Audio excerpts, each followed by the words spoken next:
Hello, this is Party Cowboy, and you're listening to Turbine Radio, and I'm way fucking wasted.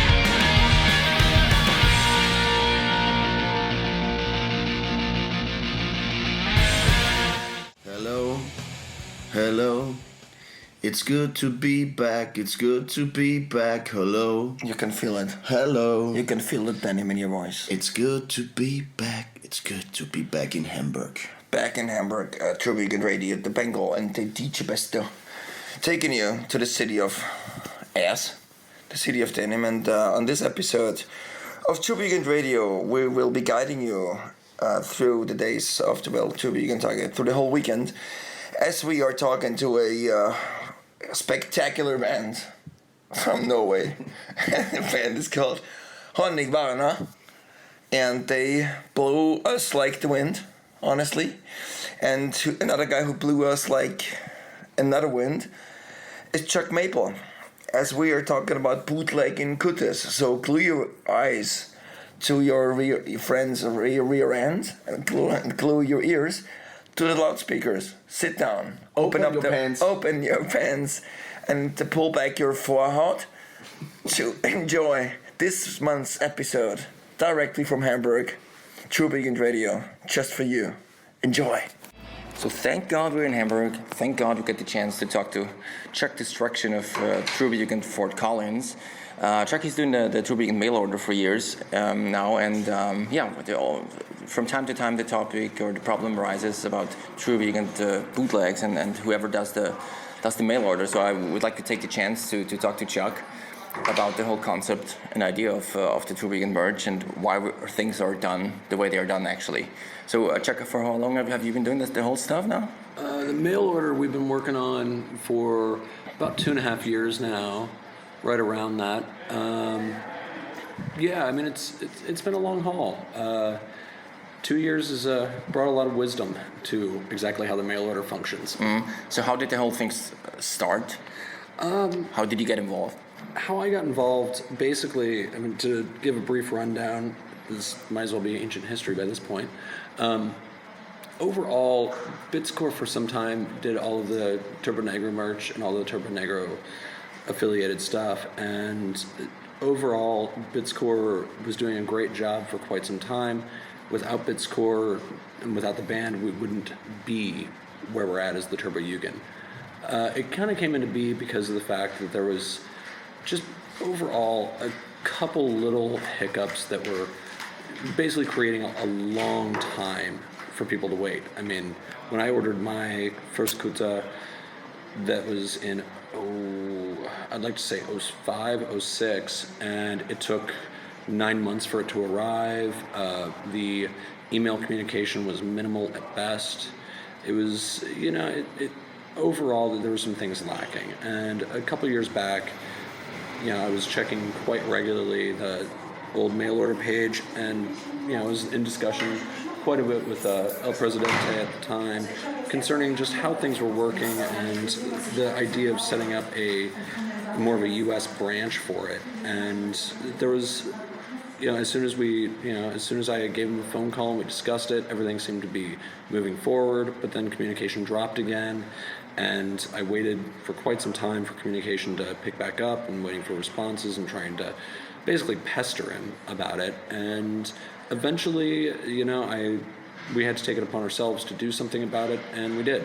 And that's just kind of the way it worked. The band got involved with it, and now that the band is, involved, they enjoy the fact that they have a say and they're a part of it.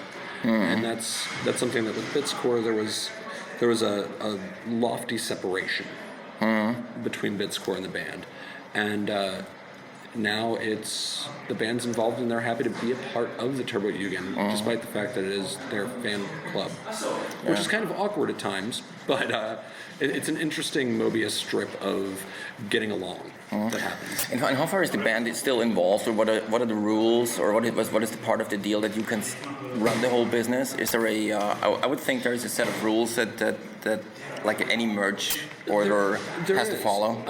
The rules are very simple, really. It's set up where everything that is done through mail order is done with the band's approval. They have their tacit approval to be able to say yes or no on any given item of merchandise that comes through. Should they be dealing with any type of if we put out a new shirt, they've seen it, they like it, they want it out there. That's the way it works. Overall, of course, we can always go to eBay and pick up this, that, or the other thing that's all bootleg merch. And of course, most of us are well aware that bootleg merch, it's the same as you spray painting AC/DC on a t-shirt versus getting a proper tour shirt. The tour shirt's going to look better, it's going to be a nicer quality item, and it's going to be something that you're going to have the operational capability of knowing that the band approves of this, versus spray painting a band logo on a shirt and saying, hey, look, I got this shirt. It's not really the same thing. And how far are you going? Are you guys running legal stuff with if you find something on eBay? Would there be lawyers involved to check on that? Yes, there is. It's a very large grayscale region because of the fact that you can pursue people, but they can just change who they are and start up again. And that is unfortunately something with bootleggers. They're very crafty, and we just have to continue to push people to understand that this is not official merchandise. And I mean, even the mail order last year put out the classic German Shepherd shirt, and we at the point in time I decided, what, yes, we're going to do this. Everybody's doing this shirt on a black shirt with white print. Let's not do that. Let's offer it in different colors. Let's do crazy stuff with it. Let's make it something that it makes it more special than just, hey, look, I got a German Shepherd and the band logo on my shirt. It's a white print, black shirt. Here you go. That's just kind of boring in my opinion. And how far, when it comes to designs and ideas of what to put on shirts, and what is the strategy, or can you describe what the band really wants on their merch? Is there any idea or any vision or any picture they want to create? Oftentimes, being in this business for doing merchandise for quite some time, and the boys knowing a load of artists,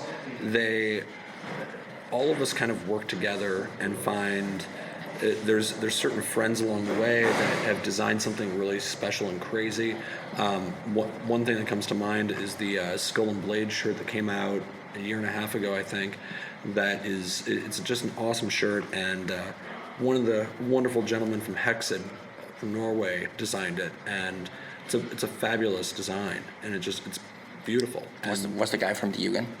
Is he No, he's not part of the Jugend, but he's been an old friend of just the band for ages, and designed something, and here you go. Okay. But that's actually a really interesting point, because I understand that we've done that for our Jugend in Vienna. We design our own Jugend shirts. Would that be a problem? No. Is that a bootleg? Is it worth a bootleg discussion? And when does bootlegging start? Or bootlegging also with patches and buttons? Bootlegging begins when profit comes into the picture. Overall, there's a limited capability for all Turbo Jugend members to make items that for trade. That's part of what we do when we visit each other. It's part of that special memory that when you go back home, that you're wearing, that you put a patch or a button from somebody that you visited, and every time you see it, you think of your time there, or you think of the haze that you really don't remember being there because you were that drunk and you had that much fun. But you remember that.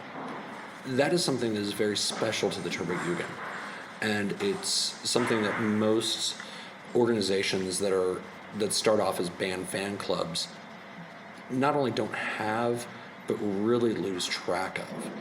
You know, it's if you're part of the KISS Army, you can show up with your all-over print button-up Ace Frehley shirt, and everybody else in the KISS Army went out and bought it and paid a god-awful price for it. The Turbo-Jugend is such an entity that's separate from the band, despite the band's involvement and despite the band helping to create this situation where it exists.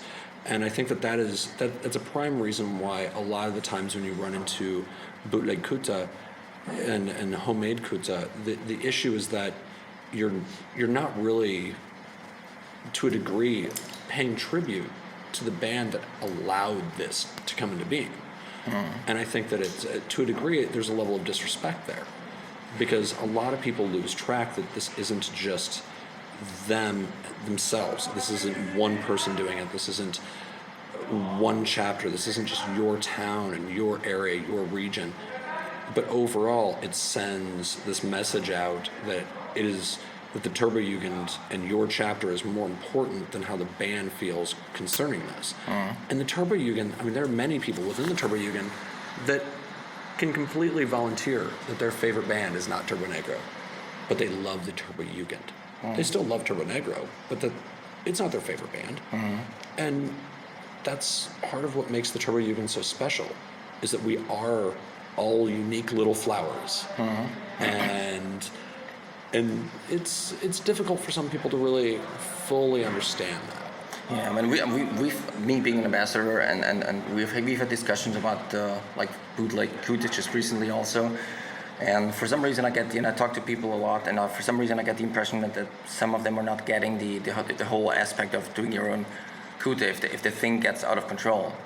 Let's say because if there's no regulation with the Jugendwart in combination with the mail order, basically anybody on the planet can make a Kutte, and I think we're all aware that if just anybody, I'm talking racist people, stupid people, I mean, yeah, stupid people everywhere, or just wrong people, if they would come up with a Kutte saying like Turbo-Jugend Konzentrationslager, which is or concentration camp, or Adolf Hitler, or what sick idea, whatever. This, and if these persons are wearing the Kutte, this paints a whole different picture of the whole thing. Well, it creates a very different public image. Overall, I mean, last night, you and I and Bengal behind us, all had quite a good time sitting in front of Herbert's and drinking and enjoying everybody else's company. And don't get me wrong, we're supposed to be a rowdy bunch, but there is a fine line of respect that also comes into being able to be rowdy. And that is something that oftentimes people can forget, and alcohol doesn't always help that. I've been victim of it myself. Trust me, there's plenty of singed butt hairs that I've had from ass rockets. And it's not that I was sober during the ass rocket phase. There's a fine line there, though, that comes into respect that is very difficult for a lot of people, especially people who are overexcited about this, which is good. We all are excited about it, but showing that excitement in a proper manner and not breaking beer bottles on other people's faces, not destroying the area around us, not creating a filthy St. Pauli while we're here is also important. And I think that taking that back to showing that same respect across the board when we travel, when we visit each other, when we're in other people's cities, we must do as they do. And the St. Pauli chapter has done a wonderful job at creating a loving and caring environment for all of the World Turbo-Jugend to show up and enjoy St. Pauli. I think all of us should do that. And this also comes into play when it comes to Kutte. I mean, you can be honest. We can also be honest about it. Kutte it's a merchandise product. That's the one thing. There are legal issues surrounding the whole thing, which is it's a business. Let's don't make it too romantic, right? Let's get down to the brass tacks of it. Yes, it is a business. It is a business, but on the other hand, the aspect of losing total control of it will create havoc and will create problems, because there will be Kuttes with, I don't know, must not be swastika, but whatever. But we're really creating a bad image, and this is the reason why there has to be a central like a center who controls it, and this would be Jugendwart together with Turbojugend mail order, right? Well, the Jugendwart, the registration and the mail order are separate entities that operate slightly differently, but we operate closely together. And there's this trifecta of organization within the kind of management levels of the Turbojugend. From what I've come to understand, I mean, there is and this is how I see it. I could totally be wrong, so don't count me as an expert on this one. The Ambassador Project is the idea of creating goodwill within the Turbojugend and having some senior members that are incredibly active, incredibly loyal, and have been involved for quite some time to help kind of show the new kids the ropes, show them how things are supposed to go, how things kind of work. The Jugendwart and the registration page basically are there to aid and assist with forming with new chapters, helping people gather their... Travis, can you help them? Helping them form new chapters, helping them when they're having a problem within their chapter, et cetera, et cetera, et cetera. The mail order is the third part of that entity. The third part of that entity is something that, yes, it is a business, and I'm not going to say it's not. It is. We are a business within the States. We're an international business. It's the way things go. The hard part for a lot of people to understand, and many people find difficulty with this, is that the mail order team is not only small, much like Jugendwart and the Ambassador Project. There's only a limited number of people involved in this. But it's also something that is done full-time by just a couple people on top of their day jobs. Nobody who works with Jugendwart or with the Ambassador Project or the mail order gets a paycheck anywhere along the way. We do this because we care about the Turbojugend. I used this within a conversation recently about stewardship, and stewardship is something that it's kind of a lost meaning within English of the fact that we hold a responsibility to everyone involved, and we are the officials, if you would, who have that responsibility, and we carry it. And it's not that other people should not also have this stewardship, but it takes time, and you earn that. You earn that right to be in this position, and it's just through certain traits that each of us have where we fit best. It's much like within any chapter. You have the president who leads, the vice presidents who also lead. You have the person who guaranteed is going to go off and do loads of traveling and do loads of trade stuff, and that person going off and being the meter greeter. You have the people doing the artwork for things. Mm-hmm. You have your own local booking agents. The chapter format for the Turbojugend is wonderful because it creates a tight-knit family. And all too often, I feel that family construct gets lost. Mm-hmm. And the mail order, the Ambassador Project, and the Jugendwart still hold themselves all within that same family construct. We all work together. Mm-hmm. We have to see eye to eye. Yeah. So there's a real good reason for having some institutions that keep everything going. That's why we all set up the Jugendwart, the ambassadors, and the mail order. That's part of the game. And without these institutions, chaos would befall us. Mm-hmm. The Turbojugend is special because it's limited. Yeah. It's not that we're limited in numbers, but we are limited in people who truly want to be a part of this crazy, bizarre family that we're all part of. And I think that if by allowing each chapter and by holding a central registry, to go back to your main point before I ran off on that tangent, by having a central registry and having a centralized mail order of official things, that official makeup is helped to basically make sure that there is not any insane right-wing fascist elements to this, which of course we all hate.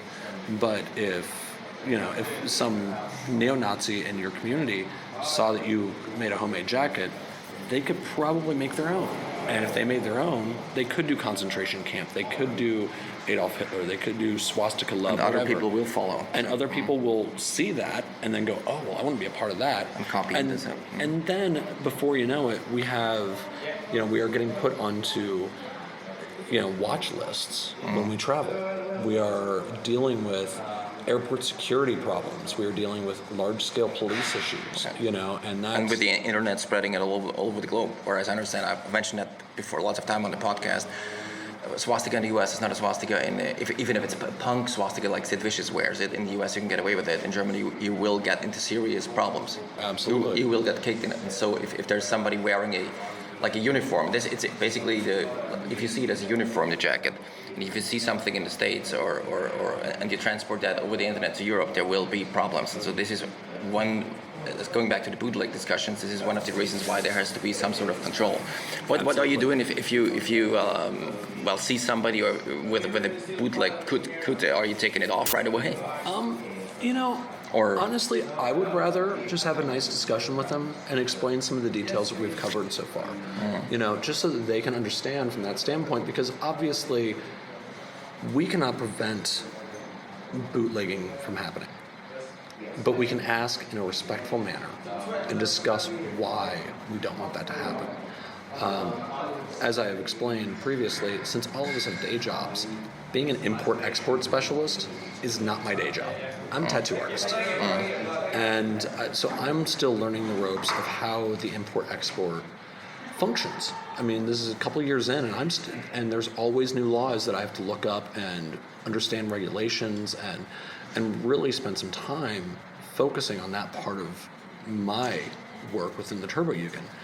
And by doing that, my goal is to assist continuously people to get their kutzes easier. It's something that, people of course are going to complain about time, about how long it takes. Of course you can complain about that. I'm sorry that sometimes I don't have a men's medium in stock. I'm waiting for it to get manufactured before I can have it embroidered and shipped out to you. Sometimes that takes a little bit. And it's the reason why on the site we ask for 12 weeks. Because normally within that 12-week frame of time, we can do what we need. And we can have everything done. Oftentimes, and I know many people have received emails from me stating, I'm sorry, this is taking a little bit of time. It's just going to be a little bit longer. We're waiting for this, or this. And we're speeding things up as things go. So, that complaint about how long it takes really is not much of a complaint in my book. It's something that, like I said, me waiting 9 months versus somebody waiting 12 weeks. Yes, definitely an improvement. It's an improvement here. And it's going to get faster. It's going to get more speedy along the way. But during that time, that's the time that you hang out with your chapter and you get to know everybody. Yeah. And you get to know what it's like to be a part of the Turbo-Jugend community. Without the jackets. To start off. Yeah, and to develop devotion. Exactly. Cheers. And with that, you develop the knowledge of what it is to be a part of the Turbo-Jugend, and then when you get it, it's special. Because it should be. As you said, our uniform is special. It means something not only to all of us, but it should mean something to each individual member. Yeah. It's the reason why we personalize them. It's the reason why you have a special name. Your name is registered so that nobody else can have it. So if no That's one another aspect of not bootlegging, right? Exactly. So you can be unique, right? Exactly. There's nothing stopping any person in the world, should we allow bootlegging to occur, from making 20 denim demon jackets from St. Pauli and running around with that and wreaking havoc, all in the name of St. Pauli.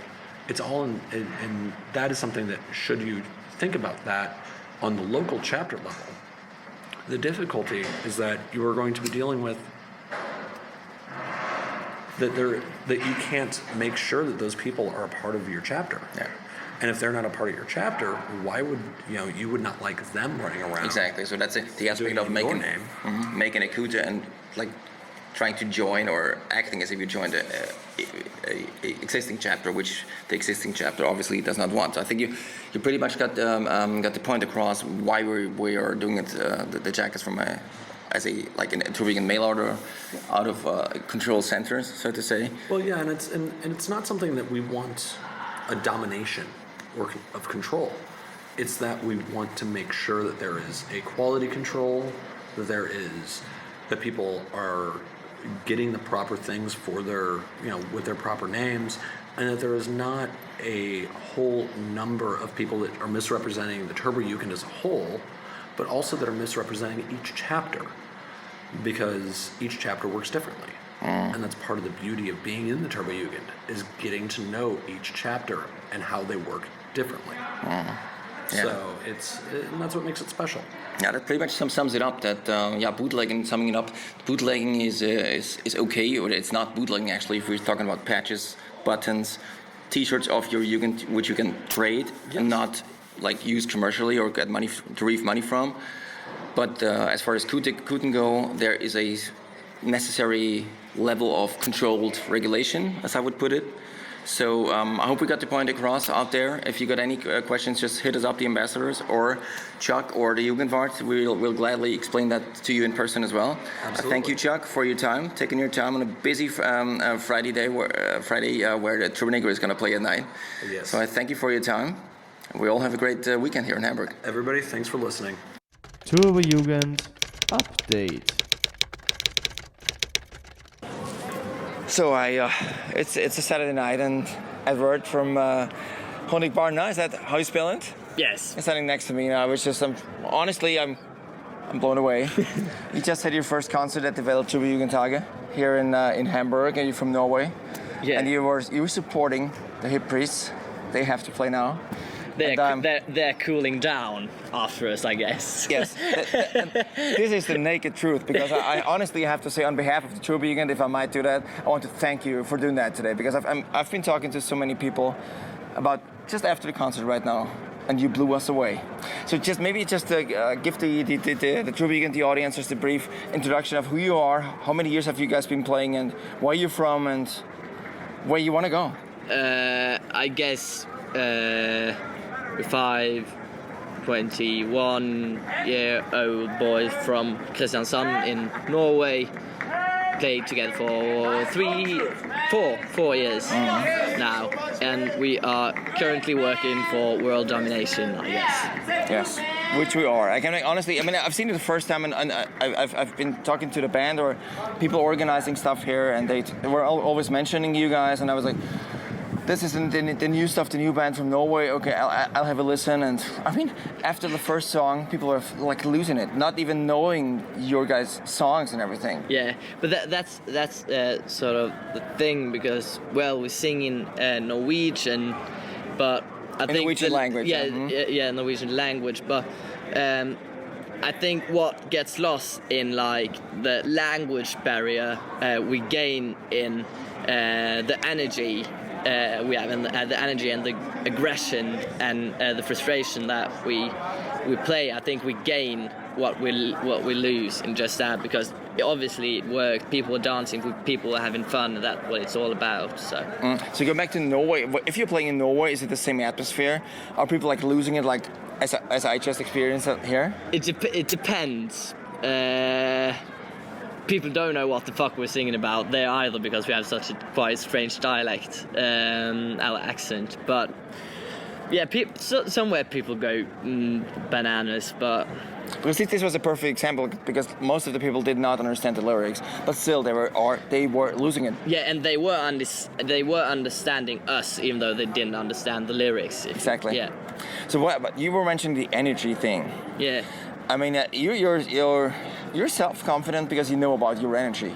I'm 40 years old and I'm losing my energy in life, right? and you're in your prime time. Yeah. But where do you get your energy from? It's so obvious that you have more energy than most of the people.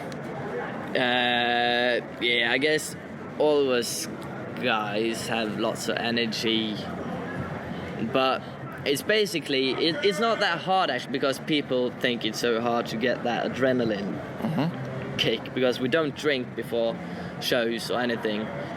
But it's really not that hard. When you're having fun, you don't give a fuck if it's hard or if it's heavy or if it anything like that, because you're having fun, because it's all worth it anyway. Yeah. How do you get yourself started before the show? Because this level of energy. I mean, we've seen I saw Turbonegro last night. And so you guys today. But they're getting old. They're getting old. They don't have that much energy anymore. Hey, bro. How's it going? Hey, man. Let somebody take a leak here. Yeah. But where do you get that energy from? Is that your nature? Because, I mean, you're like a polite young dude, you know, like good looking and everything. It's the frustration of the white middle class kids that's always been around, I guess. So is that what's pushing you? This is pushing you to hate. How do you consider yourself like a band, like a rising band? And I think I can. Well, at least I'm just looking at you guys. I would think that you're like a star in the Turbine band universe. Just rose. It rose rapidly, and what it rose today. How do you consider that, like, honestly, I mean, this is what I'm perceiving from, like, talking to people just 20 minutes after a concert today. How are you planning on wanting to deal with all that Jugend stuff? Because Jugend can be a good follower. Absolutely, because... you have a following already. You started your own following today, I would say. Yeah, and it's really fun because... And that's when we've done European tours. Before this, almost always Jugens at the concert, just like 3 or 4 or 5 or 6 or 10 or whatever, yes. But they're always there. And it's one very important thing that we like so much about the Jugens, that it's not pretentious, because when we play stuff and these fucking hipsters stand there with their fucking phones fucking Instagramming the whole concert and not dancing because they're afraid of what the other people would say, and if it's right or if it's wrong or whatever the fuck. But the Jugens understand that when they're at the concert, they're there to have fun. And they're there to dance. That's what you fucking do at a concert. Yes. Because if you take the fun away and if you take the dance away from concerts and that stuff, what is there left? Exactly. Just these fucking indie bands playing songs about whatever lost girlfriend. Yes. And it's boring. And they all wear beards. Yeah. And you don't, which I like. Clean shit. I don't have a beard anyway, so. But Jugens understand that we're there to have fun, and that's the most important thing about the music we play and the music that people enjoy here. And it's always good to have that foundation that no matter what the fuck happens, we'll make the best out of it because it's fun. How was it for you today? Because you were in. I know that Turbonegro were in. You know the band Turbonegro, right? Yeah, of course. You're sort of close because obviously Turbonegro got the like smell that you guys are really born to be a new rising band in Norway or even in Europe or worldwide. How do you feel? Were you anxious playing in front of all the Jugens? How did you expect? I mean, you've been playing in Norway in front of Jugens, but what did you expect prior to that concert? We try not to expect that much because it usually gets more surprise. We like the surprise of either fucking up or doing it good. Yeah. We like the surprise anyway, so we try not to expect too much, but we had quite a lot of expectations about this gig because we've talked about it so long, and then we finally got booked here, and we sort of wanted to prove ourselves want to prove ourselves to the Jugens that there's new kids on the block. They are new kids on the block. How was it? And summing up your experience, how was it? Your experience? Did you enjoy it doing it? Absolutely, this was fucking great. This was really cool. We were a bit nervous about people not turning up. Yeah. But it's got sorted really good, and people were having a good time. We were having a good time, and it was like. This worked. This was good. This was fun. This was as it should be. Yes, exactly. And with that, and to get that feeling on the concert and just being able to fuck shit up is good. Have you guys been playing in Europe I mean, I understand that you're singing in Norwegian, which sort of limits the band to, as far as language goes, to the Norse, or not only Norwegian, but I would consider like Denmark, Sweden, like the whole Nordic language market. Have you guys been playing in Europe as well? Yes, we played quite a lot in Europe actually, and in Britain and Ireland, Scotland. And like I said, I think that most of the thing we lose in the language barrier, we gain in people understanding it and identifying from their everyday life the aggression and the frustration, especially now that all the economies is recovering, and all the people that got fucked up by somebody else have a lot of aggression and frustration in their bodies, no matter what. So that people can identify themselves with that and have fun with it and use that aggression to dance and to have fun and build something. It gets quite powerful, just that we experience today. Yeah, totally. So I mean, it's honestly, fun to take that destructive energy and turn it around. Exactly. I mean, even though you have a proper haircut, you're dressed up with a shirt and a tie, and you're at a younger age, but still, I mean, the way you put it, your energy across is unseen. I've never seen that before. Thank you. Honestly. Thank you. So on behalf of the True Vegan, I would like to really thank you for doing that, and for the audience listening out there, I mean, if Honningbarna is playing anywhere on this planet, and this goes out even to Australia and every country. Check those guys out, and you will experience something you might have not experienced. This is a brand new energy for Norway and True Negro. Yeah, fasten your seatbelts. Honningbarna is coming. Thank you, man. Thank you, Edward. Thank you, Honningbarna, for this awesome night you gave us in Hamburg and St. Pauli at the WTJT X. Thank you for your time after the concert, Edward. Speaking of good times, if you wanna enjoy Honningbarna another time, there is a good chance you might do so. If you are lucky enough and live in Norway or even in Helsinki, in Finland, or in Finland in general, check Honningbarna out. They will be playing a concert on the 29th of August at Bar Loose in the middle of Helsinki. So if you have not gotten the chance to see Honningbarna, or if you have seen them, you will come back again, I'm sure. Check them out in Helsinki. Talking about good events, True Vegan events, after Hamburg there will be a big one in Oslo, Norway, called the OSLO BLOODBATH, where not only the alcohol is really expensive, but also the fine Norwegian True Vegans will be happy to show you around in the city of Oslo. So Bengal took his chance and got the chance to talk to Kato from True Vegan Oslo about the upcoming event in a sober way. After that, it turned, well, check it out yourself. As we're talking about our relationship, our Skype relationship, right now we are talking to each other face to face, and I really enjoy it inside the magic room of Kato in his hotel. We are sitting on his bed. He has his shoes off, and the pants are loose. And yeah, he showed me a really nice tattoo of a boy of his dreams, and I'm pretty excited to speak again to Kato. Yeah, so I'm seeing Edward Bengal on my bed. I'm having a good time, and he's wearing short shorts and not much else except maybe a kutte and some glasses. I'm getting hot for him, but we were before we're talking about the OSLO BLOODBATH. So this is a really good way to get to Oslo, the mother of all Jugends, or maybe not, or we already talked about it before. At least it's a very, very, very important Jugend and the oldest Jugend. Yes. And so it's a really good chance to get there. So please tell us some things about the OSLO BLOODBATH. Well, this year is the 5th time it's going to be arranged. It's OSLO BLOODBATH Part 5.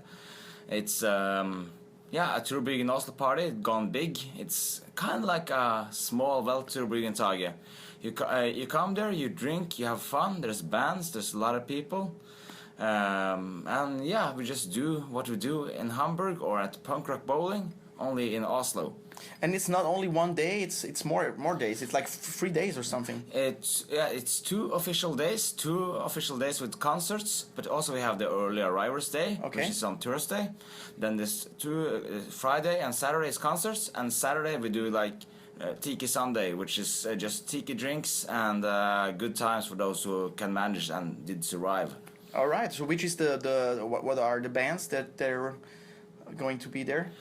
Well, the idea of OSLO BLOODBATH is to have like mostly like local bands, so you can come and feel the local experience of the Oslo rock scene. But we do have the Hip Priests. Oh. The Hip Priests are headlining, along with one of my favorite bands from Oslo. It's called the Berserk Bastards. I don't know how to explain this. I tried to do this on Facebook, but I guess I'll just say it's pirate, sailor, rock, reggae, thingy-tang. And the guys in the band are actually sailors, which makes this more legit than many other Real sailors. real sailors. Wow. They sailed around the world. And they're old lads, or No, they're in their 30s. Okay. They're rock and roll sailors. They actually make documentaries about them in Norwegian television. all right, cool. And for me, the most important thing for me, because I already saw the lineup, and there is a special DJ. Yeah. The DJ, at least the first DJ, we may have more. We also have more bands, but the main DJ is Chris Summers from Turbo Negro, or ex-Turbo Negro, the Rolex of drummers. Yes. He is playing songs for us, and he will have a good time, and will drink with us, and just... I mean, at least this thing is awesome enough to get there. I mean, Chris Summers, we really, everybody of us wants to have the chance to get there, because Chris Summers, for me, he always was the role model of, He was the Rolex. Yeah, he's awesome. Yeah, he's the Rolex of drummers. Wow. What a nice word, yeah. All right, so one thing that people are considering all the time when thinking about Oslo is the money. Yeah, the money. Where's the cash? Where's the cash? Where's the the fucking money? Where's the fucking money? I got a habit to support. No, but yeah, the money it is expensive in Norway. I'm not gonna lie. So I would recommend saving up some money. But I can say this. This is not allowed to say in Norwegian media or in Norwegian laws, because you're not allowed to have beer discounts in Norway. But we do have beer discounts. Ah, okay. We do have beer discount this year. This year we're doing the party at our regular pub. So when you get there, the owner, which is a friend of ours, is a real nice guy. He's gonna be standing in the bar and in the door, and I can promise you pretty much if not the cheapest, then at least the second cheapest beer in Norway. So what's the price for a beer? The price for a beer will roughly thought about will be approximately €5. Okay, for a small or a big beer? Big beer. So half a liter. Half a liter. Okay, and what's about hotel prices for the night? I don't know, man. I don't know.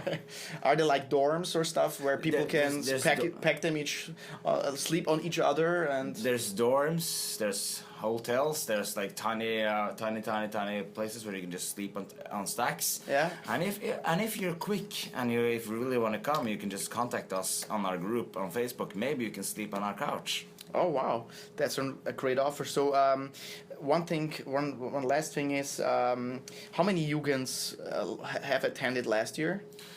I think we're about. It wasn't that promising, but I think we were about 120. Wow, that's a good. Wow, it's awesome. Yeah. Great. So grab your chance to get to Oslo this year. It's a very special moment to get there, not only because of Chris Summers, but there are lots of other great bands playing there. And we also have free condoms. So at least you can save your pennies there, because if you receive a free condom, the result is very expensive. You're not using it. So great, thank you, Kato, and please go to the Oslo Bloodbath. And I'm really considering to go there myself, but I have to talk to my manager, my wife. If she lets me go after the Hamburg, to Jugendtage. So see you, hopefully, in Oslo. Yeah, hopefully. So, my dear audience, as you realized, it's not a blood path as I thought it is. It's a blood bath. So, take a bath in blood. Sorry for that. And even more. And we are sitting here at a kebab place. Kebab place, sweaty. Yeah. And recapitulating the last night show of the Negroids, Turbo Negro. Yes. We saw Turbo Negro last night in the city of Hamburg at the Jugendtage, right? And what was your resume? It was hot. Last year we had 52 degrees. And I guess this year it was like 51 degrees. Yes, it was definitely less. Maybe 49. I heard about 49 degrees. And we survived. People were not collapsing again. And we had a regular Turbo Negro show. But I think we didn't see people collapse. And last year we didn't see people collapse either. But last year was way hotter. What do you say, Kato? Yeah, it was a little bit hotter last year. Yes. It was still hot, but nobody had sex in the mosh pit this year. Last year somebody fucked? Yeah, in the mosh pit. Who did it? I'm not at liberty to say. Jugends did it? Yeah, some certain Jugends from Norway and Sweden did it. Yeah, wink, You wink. saw it? No, but everyone else saw it apparently. Okay, so no fucking this year. Turbo Negro tried their best to fuck us at the show, and the unity was beautiful because the whole show was sold out. The whole show was sold out. Everybody was really busy getting their dancing shoes in, and it was a nice show. And everything happened after that at St. Pauli. So we went to Fred's after that. Everybody was still sweaty because it's a hot summer here in Hamburg, and I only pity you guys all out there. It's a tropical summer. It's a tropical summer? Yeah. Yeah, but I still pity all the people who are not going to Hamburg. And it's an advice. Whatever reason you have, next year, it's no reason not coming to Hamburg. Like families and everything. Families never count as much as you can because you're only on this planet for once. Kato has to say something. Your family will probably understand, you know. It's like once a year. So just leave your kids, your wife or your husband behind. They'll understand. You'll have the time of your life. You get drunk. You'll listen to Daft Punk. You meet a new family, a better family. You get a new family and a better family. A better family. And yeah. So. And even if you don't succeed in getting a better family, you come home relaxed and full of guilt, which should always, not only financially, but like in general, help your family. I think you could say that you become like a born again husband or wife, like you just a new person. You just let everything out. Like you just you party like you never have partied before, and just do it non-stop for like a couple of days. Yes. And then you're back to your family or to your whatevers. And it's How about that losing weight thing? Because Bernd, Is it true? Sorry to interrupt you because Again? you are my president, but it's a true word that Party Cowboy says about party. I like to party. Yes, you do, and I know that. But what about like losing weight? Because the audio slave who serves me, or should be serving me, he likes to eat stuff and everything. But like a Turbo Negro show like last night makes you lose weight. For sure. You will come back back like cut like a diamond, and you might stick like a bead. No, it's not true. Yeah, because you never. Because you drink so much that when you come back, you're like fatter than you left your home. No, it's a plus minus zero thing. Maybe you drink all liquor all the time, then you party, and eventually you will end up on a zero. So that was that. Let's sum it up. The show was hot. The show was hot, but not hot as last year. I mean, just the degrees or the Fahrenheit part of side. Yeah, so Fahrenheit we're bad, but in Celsius it was probably around 40, 45, I would say. Yeah, it was less. Yeah. Well, less than yet. Yeah, but still, I suffered a lot, but I still enjoyed my makeup and dancing. You have to suffer because you're an old guy. Yeah, I guess so. So that was the first night in Hamburg. And let's talk about the second night after that, on the next day. So we'll sum it up for the other bands that played on Turbine and Weltturbine-Tage. Kato. I want to start with saying that Honningbarna was fucking excellent. It was probably the best gig I've seen all year. By far, I've seen a lot of great bands, Iron Maiden, Black Sabbath, Aerosmith. I've seen them live all this year. Honningbarna fucking killed it. It was a fucking great concert. It was probably the best of the best of the best. Yeah. So we talked to the Jugend after that. Honningbarna being a Norwegian band that was supporting the Hip Priest on the Saturday show of the Weltturbine-Tage. And I talked to lots of people from Germany and all over places. I literally went up to them and asked them about the band, and they were all judging Honningbarna being a revolutionary band, and the level of energy they presented was priceless and never seen before. And I have to admit that I've seen death punk and punk and roll bands and stuff, and everything is nice and good, but Honningbarna, not teenage band, but early 20s band, they had some sort of a presence on stage, which I have never encountered before. No, it was hilarious. And to be honest, I mean, these guys were like beginning 20s, and they kicked our ass so much that, you know, Tuba-Jugend is a very special Jugend, or a special community, and it's not easy to impress the Tuba-Jugend. Because they have attitude and everything. It's very hard to impress the Tuba-Jugend. But I guess tonight, Honningbarna, they really impressed the whole crowd there, and everybody was stoked, and everybody was looking, wow, what's going on right now? I mean, the music was not so different than maybe other bands are playing, yeah? But the way of energy they brought and how they performed, it was outstanding. It was outstanding, and a clear and strong recommendation of Turbine Radio is and will be, and we were strict on that.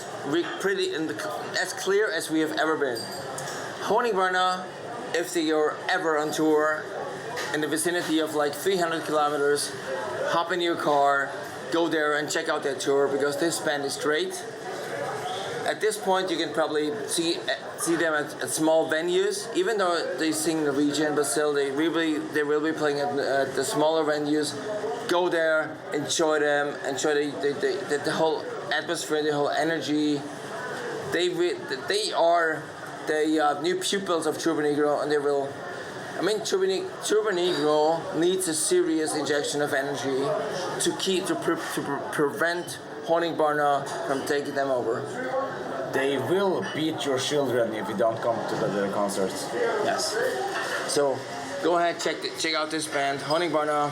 Buy their records. They're awesome. They're unbelievably good live. Kato, do you know how to pronounce the band's name correctly? Yeah. Honningbarna. It means the honey children. Check them out. Kick their asses or kick asses with them. They're so good. Enjoy life. Turbine Radio from the kebab store in Hamburg, St. Pauli. Oh yeah, my Bengal. We survived another weekend in the city of Hamburg. We were waking up and you were just rubbing your old face and making sounds of your wet eyes. However you're doing it, rub it again. Rub. The sound is gone. The sound of wet ice is gone. Even we're two old lads laying in the bed, almost nude, almost. And let me take the chance to thank all of the people participating in the WTJT. I heard about 800, 900 people attending the whole weekend with German Eagle playing on the Friday and Honningbarna, the new source of energy, brought to you by Red Bull from Salzburg. And the hip priests. And the hip priests, not to say the least, they were kicking it and raising the temperature just again. So it was a killer weekend, and we enjoyed our time. We just tried to regroup and get some energy going, some new energy. So thank you, Greg, Stubbing and Pauli for organizing and setting everything up. And we would like to end the podcast on a green puff presented to you by a funny, because he was making sleeping sounds, but he's not he's sleeping, he's just making it up. So we're presenting you a green puff on the month of August, brought to you by Bengal. And I'm really proud to present, I think I need to feature one song of a band called Honningbarna. And we thank them for their nothing. Yes, for the level of energy. Weltturbojugendtage 10.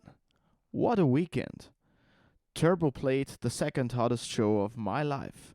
Thanks to the team of Grünspan, they installed vents this year, which helped a little.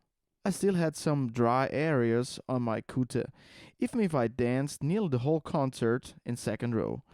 The Hip Priests did a great job headlining the Saturday, bringing us their new album Black Denim Blitz. But for me, and lots of others there, was one band who killed it this weekend.